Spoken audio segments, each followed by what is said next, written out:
Hi everyone, welcome back to the channel. Before diving in, just a quick disclaimer that every single information I'm going to share with you in this video is based on my own research and personal experiences. So this is not a sponsored content, so I will try to give you an honest review and unbiased take. So let's get straight into it. So in today's video, we're going to do a quick and in-depth review of Pyrus Store. So this is basically an online shopping platform that provides you with a wide variety of tech items and extractors and all that. So once I tried to dive deeper and accessing their official website, I got to know it is their official website is no longer accessible. So this is a major red flag that this store doesn't even exist over the internet.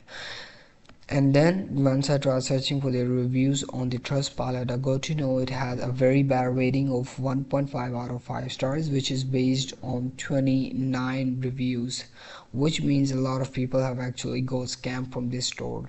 So when I tried searching for their reviews on another website called Scam Advisor, I got to know it has a worst possible score of 1 out of 100.